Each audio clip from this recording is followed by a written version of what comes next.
잠시 기도하겠습니다.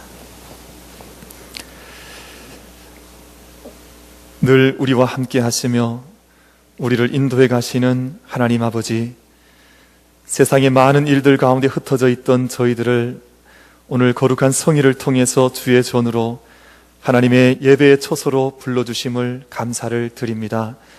이 시간 성령 하나님께서 친히 인도하여 주셔서 저희 모두가 다 함께 온 마음과 힘과 정성을 다하여 참으로 예배하며 나아갈 수 있는 믿음의 권속들이 다 되게 하여 주시옵소서. 우리 모두를 하여금 예배에 성공하게 하여 주시고 주님 앞에 온전함으로 예배로 나아갈 때 하나님 기뻐 받으시는 이 예배로 인하여 우리의 모든 영혼이 소송케 되는 참된 예배가 되게 하여 주옵소서. 아버지 하나님께서 말씀해 주실 줄 믿사옵고 모든 말씀 예수님 이름 받들어 기도드리옵나이다. 아멘. 휴가 기간에 책을 한 권 읽었습니다. 책 제목이 다시 희망의 말을 걸다 라고 하는 그런 제목인데 그 책 안에 그런 내용이 있었습니다. 암이 가장 좋아하는 것이 절망이고 암이 가장 무서워하는 것이 희망이다.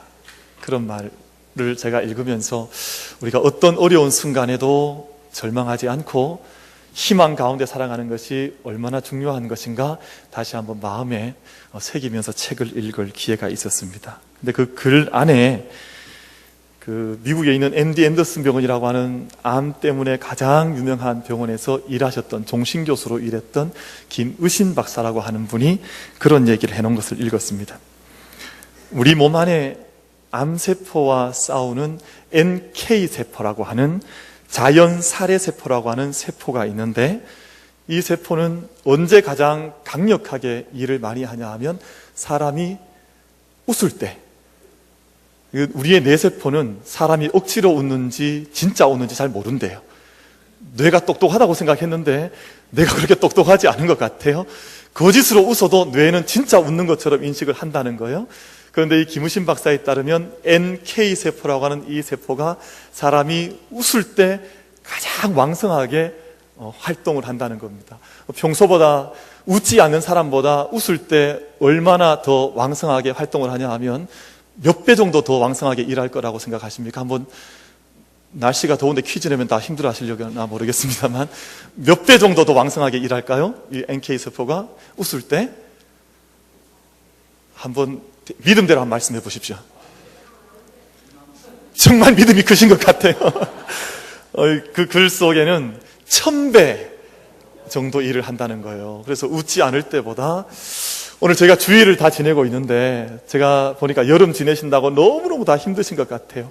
근데 오늘 주일 지내면서 저희들 얼굴 속에 영혼 속에 믿음으로 인한 또 함께 한 공동체로 모였다고 하는 그 기쁨으로 인한 그 웃음과 미소가 우리들 얼굴 속에서 영혼 속에서 넘쳐나게 되기를 바랍니다. 우리 옆에 계신 식구에게 얼굴을 보니 웃음이 납니다. 서로 인사 한번 하십시다.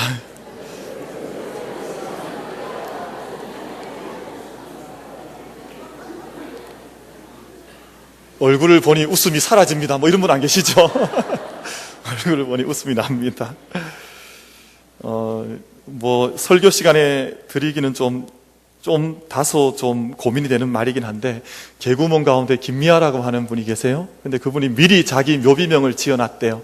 근데 뭐라고 지어놨냐 하니까 웃기고 자빠졌네. 뭐 그렇게 지어놨다는 거예요. 근데 뭐 가볍게 좀 말하기 좀 그렇긴 한 것 같지만 저는 그 얘기 들으면서 철학이 들어있다.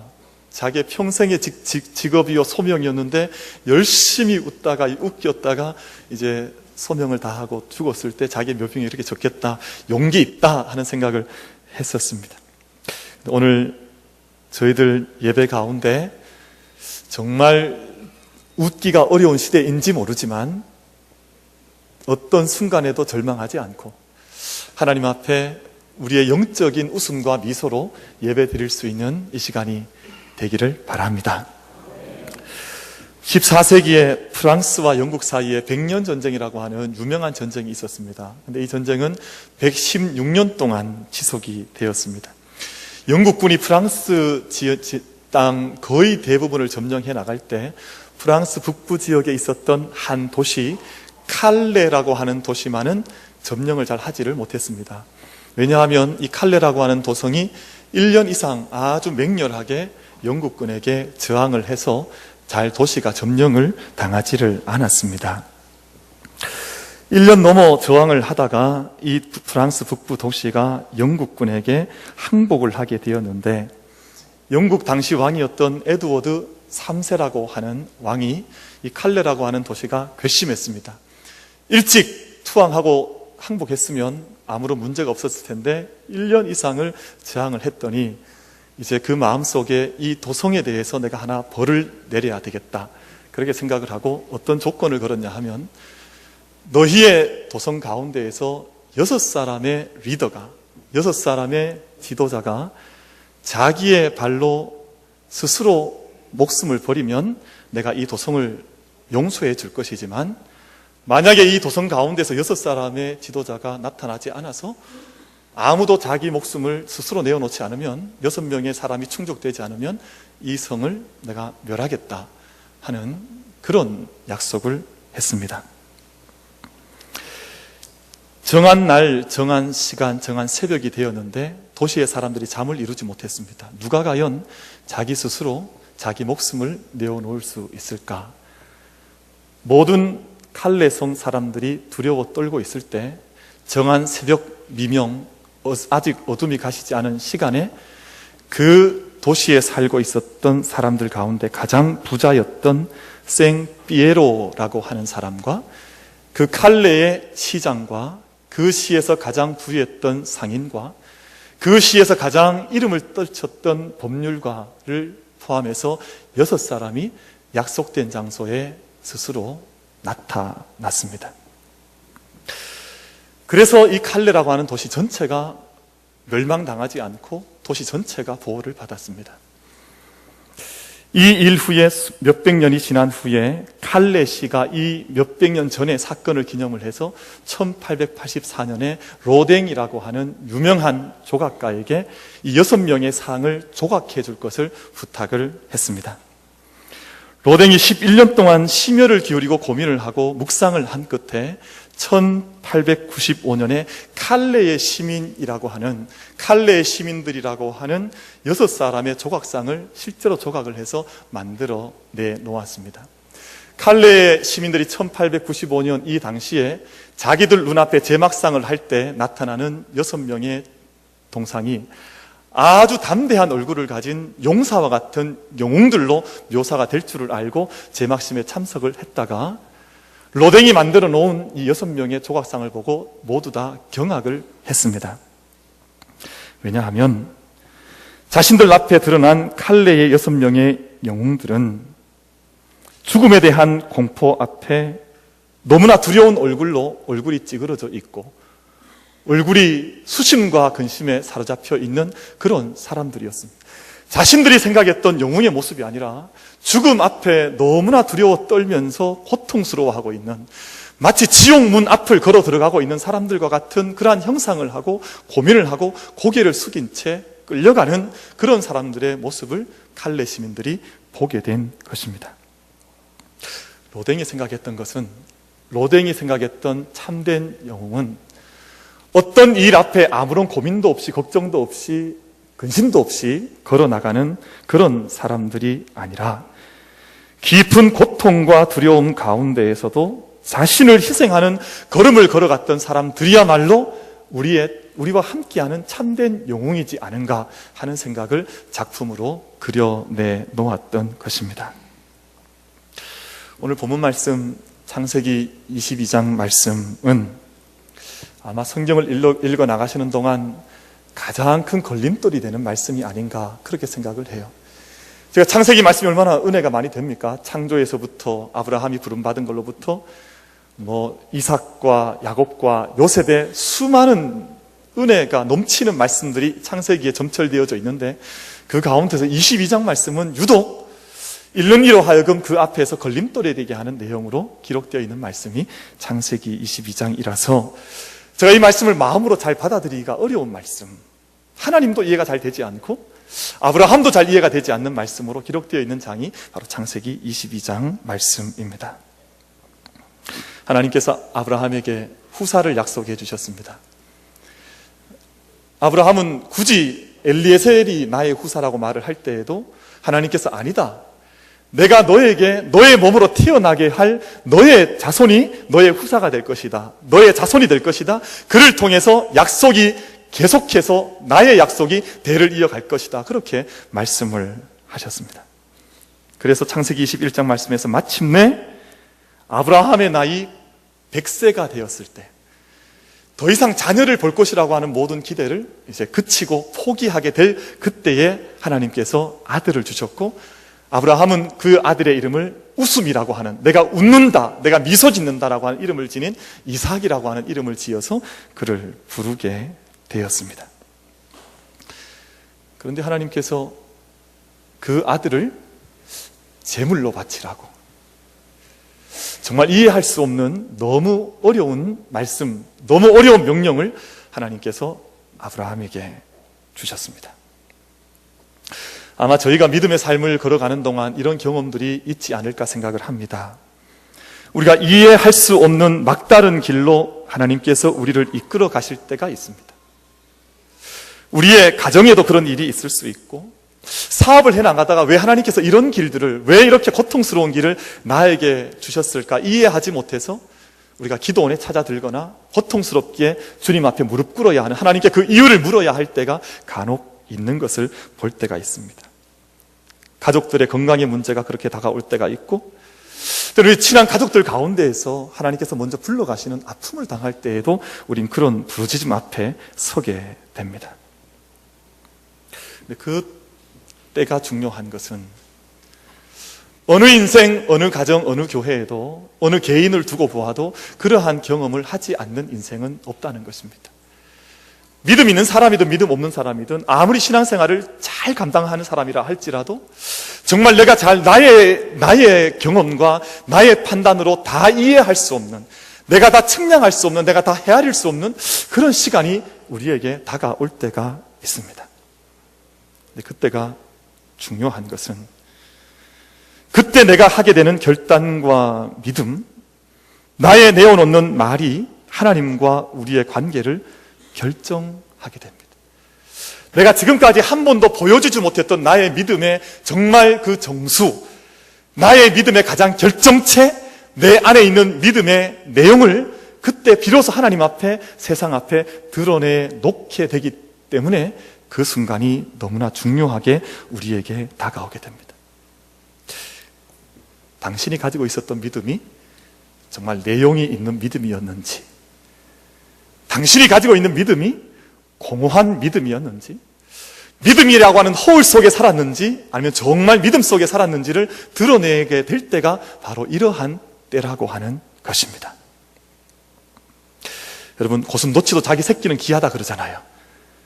그래서 우리나라 속담 가운데 고슴도치도 자기 새끼는 함함한다고 한다, 그런 말이 있습니다. 그래서 함함한다라고 하는 말은 부드럽다는 말이에요. 아주 부드럽고 부드럽다는 뜻인데, 고슴도치가 자기 새끼의 이 가시를 보면서 그거 참 고가시 부드럽네, 그렇게 말을 한다는 거예요. 얼마나 자기 새끼가 고우면, 얼마나 자기 자식이 고우면 그렇게 말을 하겠습니까? 우리 이승재 목사님도 아기를 늦게 낳으셔서 얼마나 아기를 또 예뻐하시는지 몰라요. 저보다 더 예뻐하시는 것 같아요. 자녀란 게 누구에게나 다 그렇지 않습니까? 자식이라는 것이 고슴도치도 자기 새끼를 함함한다, 어여쁘다 그런다, 부드럽다 여긴다 그러는데, 하물며 100세에 낳은 아브라함의 아들 이삭이 아브라함에게 어떤 마음으로 다가왔겠습니까? 오늘 본문 2절 말씀을 보면 내 아들, 내 사랑하는 독자 이삭이다, 하나님께서 그렇게 말씀하셨습니다. 너의 아들, 너의 사랑하는 독자, 너의 아들 이삭, 너가 그를 얼마나 사랑하는지 내가 알고 있다, 하나님께서 그렇게 말씀을 하신 것입니다. 이삭이라고 하는 그 이름의 뜻은 웃음이라는 뜻입니다. 그 아들이 태어났을 때 아브라함이 활짝 웃었습니다. 사라도 감당하지 못할 만큼 웃었고, 이삭이 자라갈 때에는 모든 사람들이 그만 보면 웃음을 흘리는 그런 자식이었습니다. 여러분, 저는 이 말씀 묵상하는 동안 왜 하나님께서 이삭을 바치라고 하셨을까? 왜 하나님께서 이삭을 요구하셨을까? 왜 이삭은 그 요구의 대상이 되었을까? 이삭은, 여러분, 재물은 아무 것에나 재물을 하나님께 특별히 요구하시는 재물은 아무거나 재물로 요구하시지 않습니다. 그렇지 않습니까? 우리 성경 레위기에서 말씀하는 재물은 흠없는 것이어야 합니다. 이 누가 볼 때에도 흠을 댈 수 없는, 말을 댈 수 없는 그런 존귀한 거룩한 삶을 사는 자만이 제물로 바쳐질 수 있는데, 하나님께서 이삭을 제물로 바치라고 하셨을 때에는 이삭에게 그러한 삶의 모습이 드러났다고 하는 것을 우리가 깨달아 알 수 있죠. 그래서 이삭이 그런 자녀였습니다. 아브라함과 사라에게 웃음을 주었던 사람, 그만 쳐다봐도 기뻐하던 자식이 이삭이었습니다. 눈에 넣어도 정말 아프지 않을 것 같은 그런 아들을 하나님께서 이제 도로 제물로 바치라고 말씀하시는 것은 너가 지금까지 웃고 있었던 그 웃음을 내가 빼앗아간다 하는 그런 말로 저희가 거칠게 받아들일 수 있는 말씀이지 않습니까? 그래서 창세기 22장을 이해하기가 참 어렵고, 이 말씀을 읽어나갈 때 정말 영적인 마음으로 잘 해석해내지 못하면 이 말씀을 깊이 이해하기가 어려운 말씀으로 우리에게 다가오는 본문입니다. 그럼 사라는 아브라함에 비해서 짧은 인생을 살았습니다. 아브라함은 175세를 살았는데 사라는 그에 비해서 127세를 살았습니다. 보통 우리가 여성이 오래 삽니까? 남성이 오래 삽니까?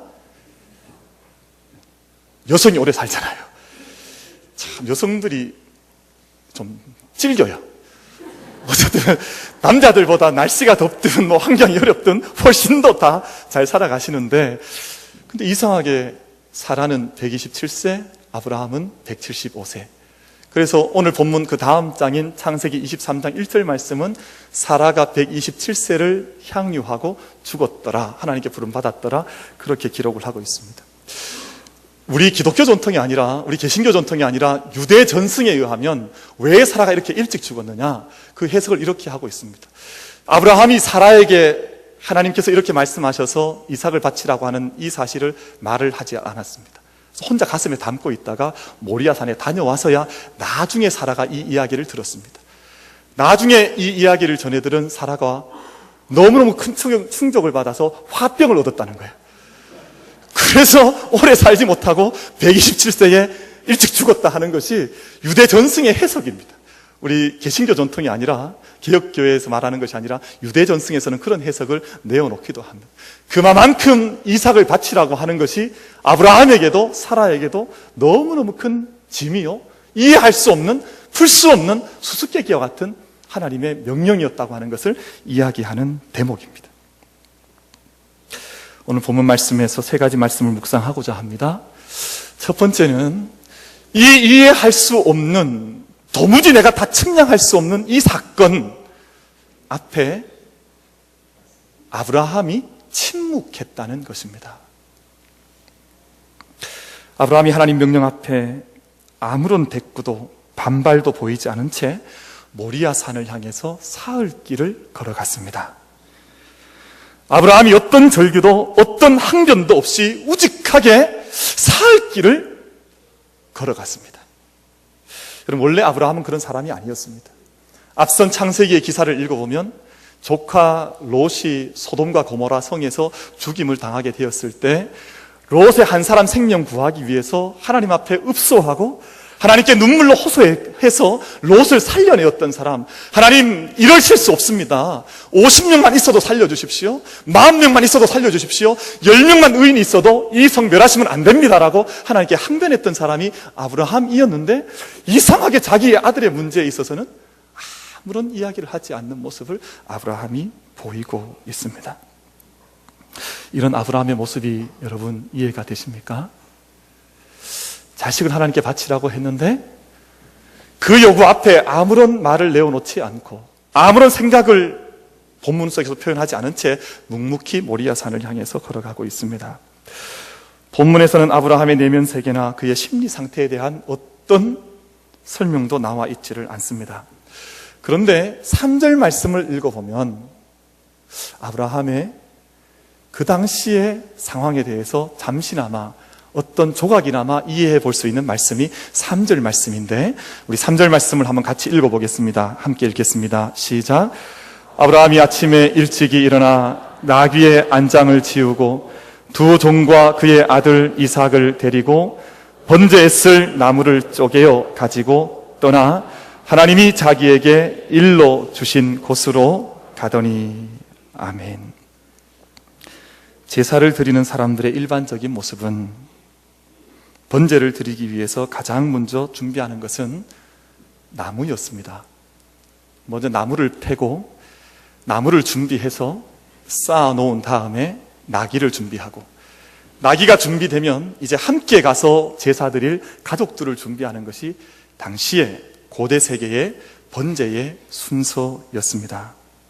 그런데 오늘 3절 말씀을 보면 아브라함은 아침 일찍이 일어나서 나귀의 안장을 먼저 지어놓은 이후에, 그리고 두 사한과 이삭을 준비한 이후에야 나무를, 번제에 쓸 나무를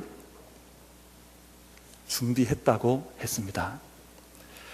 사람이 마음속에 근심이 일고 마음속에 고통이 있으면 일의 우선순위가 바뀌어지는 것도 모를 만큼 당황하게 됩니다. 비록 말로 표현을 하고 있지는 않지만 이 한 절 말씀 속에 나와 있는 당시의 정황을 통해서 지금 아브라함이 마음속에 일어나고 있는 경랑과 풍랑이 얼마나 심했는지, 평소에 모든 사람이 드리고 있던 번제의 순서도 얼마나 많은 제사를 드려왔습니까? 근데 그 순서도 잊을 만큼 아브라함이 그 앞에서 마음속에 격한 마음이 일어났다고 하는 것을 저희가 읽어보게 됩니다. 그런데 그럼에도 불구하고 아브라함은 침묵 가운데 사흘 길을 걸어갔습니다. 하나님께서 명하신 산으로 아브라함은 그의 몸으로 다가갔습니다. 그래서 성서학자들은 일치되도록 강조하는 것은, 오늘 본문 22장이 사람들이 그냥 읽기에는 가장 거친 본문이요, 이해하기 어려운 본문이지만 창세기뿐만 아니라 모세오경뿐만 아니라 구약 전체에서 가장 그 아름다움과 신학적 깊이와 신앙적인 내용이 풍성하게 들어있는 본문을 꼽으라고 할 때 창세기 22장을 꼽는 것을 주저하지를 않습니다. 창세기 22장이야말로 하나님이 어떤 분이신지, 믿음의 사람들이 어떤 자세로 믿음의 삶을 감당해야 하는 것인지를 이토록 처절하게 아름답게 적고 있는 본문 말씀이 없다고 하는 것에 모든 성서학자들이 일치하고 있습니다. 여러분, 아브라함은 그저 하나님께서 자신에게 지시하신 곳으로 전진해 나아갔습니다. 우리가 어떤 믿음의 사건 앞에, 믿음의 요구 앞에 서게 될 때 우리 사람들은 믿음의 몸이 먼저 순종하는 것보다 머리가 먼저 움직일 때가 많지 않습니까? 하나님께서 어떤 요구를 하시면 우리의 말이 먼저 나올 때가 먼저이지 않습니까? 우리의 몸으로 그 앞에 순종하여서 묵묵히 그 사흘길을 걸어가기보다는 우리의 머릿속에 하나님께서 이렇게 말씀하실 때는 이렇게 대처해야지, 하나님께서 이렇게 요구하실 때는 내가 이렇게 항변해야지라고 하는 우리의 계산이 훨씬 더 많은 믿음의 모습을 우리가 가지고 있지는 않았습니까? 본문 속에 나오는 아브라함은 어떤 판단도 하지 않습니다. 어떤 말이 본문 속에 기록되어 있지는 않습니다. 그의 내면의 상태, 그의 정서적인 상태가 어떠한지를 표현하는 대신에 묵묵히 모리아산을 향해서 아침 일찍 일어나서 사환에게, 나귀에게 나무를 싣고 그 길을 걸어갔을 뿐이라고 본문은 증언을 하고 있습니다. 저희 선조들이 자식의 이름을 지을 때 어리석을 우자를 이름에 많이 집어넣었습니다. 혹시 우자 있으신 우리 집사님 혹시 계십니까? 손 한번 들어보십시오. 이름에 성함에 우자가 들어가 계신 분들, 저희는 아무도 없으시네요. 근데 우자를 집어넣은 이유는 이 세상을 참으로 지혜롭게 살아가는 사람은 어리석을 만큼 우직하게 살아가는 사람이야말로 인생을 참되게 살아가는 삶이다라고 하는 뜻을 담아서 그 앞에 우자를 집어넣었다 그럽니다. 우리가 붙들고 있는 희망과 믿음이 어찌 보면 세상 사람들 앞에 못나 보이고 어리석어 보이고 미련해 보일지 모르지만 하나님 앞에 우직하게 자기의 몸으로 응답하는 삶, 머리가 판단하기 전에, 말이 앞서기 전에 자기의 삶으로 걸어가는 우직한 삶이야말로 하나님의 역사를 이루어가는 삶인 줄 믿습니다. 우공이산이라고 하는 한자성어가 있습니다. 우공이라고 하는 사람이 우직할 만큼 자기 집 앞뒤에 있던 산을 퍼내어서 옮겼다고 하는 그런 뜻을 담고 있습니다. 저는 우리 만민교회와 그리고 모든 성도님들, 조금 어쩌면 이상하게 들릴지 모르지만 우리 교회가, 제 자신이, 우리 성도들께서 조금 어리석은 교회, 미련한 교회가 되었으면 좋겠다 하는 그런 마음이 있습니다. 싫으시죠? 모르겠습니다. 정말 우직한 교회가 되어서 하나님, 제가 아는 것이 믿음밖에 없습니다. 하나님, 제가 할 수 있는 것이 사랑밖에 없습니다. 하나님, 제가 할 수 있는 것이 하나님 주신 말씀 앞에서 순종하는 것밖에 제가 다른 것을 알지를 못합니다. 우리가 다른 생각과 다른 말을 많이 앞세우기 전에 우리의 몸이 하나님 부르심 앞에 응답하여서 하나님께서 보실 때 너는 생각하기 전에 몸이 먼저 응답하는구나 하는 하나님의 칭찬을 우리가 들을 수 있게 되었으면 좋겠습니다. 여러분, 믿음이라고 하는 것을 하루아침에 한번 휘두르고 나면 모든 것이 뚝딱 이루어지는 도깨비 방망이처럼 우리가 생각할 것이 아니라, 소가 우직하게 걸어서 우보라고 하는 이름을 얻은 것처럼 소걸음처럼 한 걸음 한 걸음 믿음으로 나아가서 하나님께서 우리를 어떻게 인도하시든지 간에 그 믿음의 길을 걸어갈 수 있는 우리 교회와 우리 모든 성도님들이 될 수 있기를 바랍니다. 오늘 본문에서 묵상하고 싶은 두 번째 주제는 모리아산 사건을 통해서 아브라함의 믿음이 비로소 이삭의 믿음으로 전승되어져 내려갔다고 하는 사실입니다. 아버지의 믿음이 아들의 믿음이 되었습니다. 아브라함의 믿음이 이삭의 믿음으로 바뀌어져 내려갔습니다. 여러분, 이 주제는 오늘 우리가 정말 중요하게 붙들어야 할 주제입니다. 우리가 나의 믿음을 소중하게 생각하지만 내가 구원받은 이 구원이 정말 참된 구원이라면 나의 구원이 우리의 아들에게로 내려가야 하는데, 내 딸에게로 내려가야 하는데, 우리가 그런 믿음과 자세와 태도를 우리 자녀들에게 어떻게 보여주고 있는가 하는 것입니다. 제가 이번 여름 휴가에 두 권의 책을 읽었습니다. 저는 잘못된 버릇이 있어서 어디 휴가를 가면 이렇게 좀 도시락을 싸고 간식을 좀 넣어서 가야 되는데 보지 않을 책을 한 보따리 싸서 갑니다. 그래서 저희 아내한테 매일 야단 맞아요. 왜 그렇게 책을 많이 가져가냐. 그렇게 많이 책을 가져갔는데 두 권을 읽었습니다. 한 권은 아까 말씀드렸던 다시 희망의 말을 걸다라고 하는 책을 읽었고, 또 한 권은 저희 교회 그 역사편찬위원회가 언젠가 있었던 것 같아요. 보니까 교회 23주년, 그 23년 역사를 기록해 놓은 그 자료를 다 모아 놓은 그 자료집, 교회 역사책을 複kop하게 이렇게 아직 미발간 책인 것 같은데, 제가 아직 알기로는 그 두꺼운 책을 두 권을 제가 들고 가서 읽었습니다. 이 두 권의 책을 읽는 동안에 제가 가졌던 고민은, 만민교회 20역사를 우리 교회가 그 썼던 당시 23년이었으니까 34년의 역사를 걸어오는 동안 처음에 천막 교회를 짓고, 또 수많은 어려움과 고통 속에서도 많은 어려움들을 눈물 가운데 이겨나오고, 그 역사책 읽어보니까 재밌는 게 있더라고요. 저희 교회에서 가장 자랑스러운 것이 뭐냐 이렇게 얘기를 하면서 우동이라고 적고 있더라고요. 그래서 우동은 예나 지금이나 맛있었던 것 같아요. 제가 역사책을 보면서 새롭게 발견을 했습니다. 우동에 대한 이야기가 있던데, 그때도 많은 사람들에게 사랑을 받았고, 우동뿐만 아니라 우리 모든 믿음의 내용과 눈물로 기도했던, 진흙벌 속에서 기도했던 모든 믿음의 역사들을 우리가 가지고 우리가 즐거워했고 기뻐했다면, 우리의 믿음이 우리의 세대에서 그치지 않고 다음 세대로 거쳐서 흘러가는 이 일은, 믿음의 역사와 믿음의 대를 잇는 이 작업은 우리가 어떻게 할 수 있을 것인가, 그것이 이번 여름 휴가 내내 제 마음속에 담겨져 있었던 하나의 고민 가운데 한 가지였습니다. 그러다가 오늘 본문 말씀을 묵상하는 가운데 세 가지 아브라함이 내어놓았던 고백을 제 마음속에 담게 되었습니다. 첫 번째 아브라함의 고백은 1절과 7절과 11절 말씀에서 거듭 반복되어 나타나고 있는 내가 여기 있나이다 라는 고백이었습니다. 우리 한번 같이 따라서 한번 고백해 보십시다. 내가 여기 있나이다.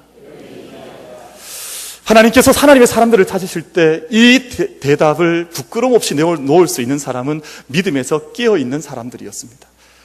하나님께서 이사야를 부르실 때에도 누가 나를 위하여 갈고 할 때 이사야가 내가 여기 있나이다 나를 보내소서 그렇게 응답을 했었습니다. 근데 아담이 부끄러움을 짓고 부끄러운 죄를 짓고 타락하였을 때는 이 대답을 참아내어 놓지를 못해서 숨어 있었던 모습을 보이고 있습니다. 근데 오늘 22장에 나타나고 있는 창세기 12장에서 부름받고 22장까지 오는 동안 수많은 세파를 걷고 단련되었던 아브라함은 오늘 본문 말씀에서 하나님이 부르실 때에도 이삭 아들이 부를 때에도 내가 여기 있다 아들아 하나님 제가 여기 있습니다라고 부끄럼 없이 자기의 삶의 자리를 내어놓았던 고백을 내어놓고 있는 것을 볼 수가 있습니다. 두 번째 아브라함의 말은 5절에서 나타나고 있는 모리아산에 아브라함이 도착했을 때 사환에게 내어놓는 말입니다. 5절 말씀을 보면 너희는 나귀와 함께 여기서 기다리라. 내가 아이와 함께 저기 가서 예배하고 우리가 너희에게로 돌아오리라 라고 말씀을 했습니다. 같이 한번 따라 해볼까요? 우리가 너희에게로 돌아오리라. 내가 제사 지내고 나 혼자 돌아오는 것이 아니라 내가 아무런 이유는 알 수 없지만 번제 이후에도 내가 이삭과 함께 돌아오리라고 하는 믿음 가운데에서 아브라함이 모리아산을 오르기 시작했다는 것입니다. 그리고 마지막 아브라함의 세 번째 내어놓았던 고백은 8절 말씀입니다.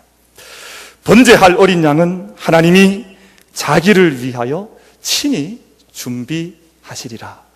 히브리서 11장에 있는 믿음의 선진들에 대한 이야기 가운데 아브라함이 이삭을 드렸던 그 본문을 영어 성경으로 읽어보면 이미 모리아산을 향해서 걸어갈 때 하나님은 이삭의 아브라함의 제사를 받으셨다라고 영어 성경은 표현하고 있습니다. 우리 한글 성경에는 정확히 나타나질 않습니다만 그렇게 표현되어져 있어요. 아브라함이 길을 걸어갈 때 모리아산을 올라갈 때 이미 아브라함은 하나님 앞에 이삭을 드렸고 그리고 죽었던 이삭을 다시 받은 것이다라고 영어 성경은 그렇게 표현을 해내고 있습니다. 이런 세 가지 종류의 아브라함의 고백들은 이런 말의 다름 아닙니다. 나는 이 순간에도 하나님의 준비하심을 믿습니다. 나는 이 순간에도 하나님의 준비하심을 믿습니다라고 하는 고백들이 다양한 이런 아브라함의 고백들이었습니다. 여러분, 이런 믿음을 지켜보고 있던 아들이 이삭이었습니다.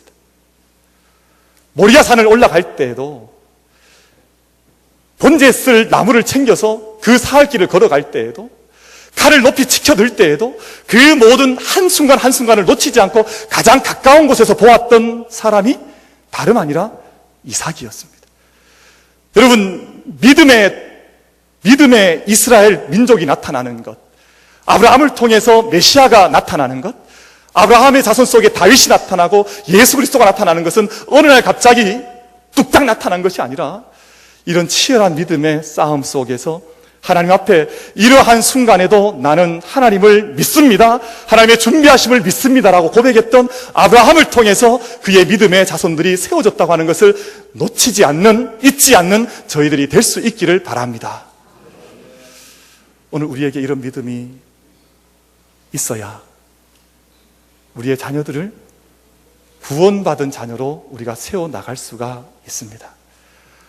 아무리 믿음은 개인의 일이라서 자기에게 책임이 다 있다고 하지만 우리의 자녀들을 구원의 자리에 세워주는 7, 80%, 90%의 모습은 부모를 통해서 이루어지는 것이 아니겠습니까?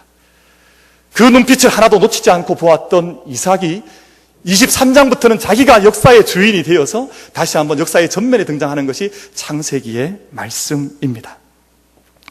여러분, 사람은 환경의 지배를 받습니다.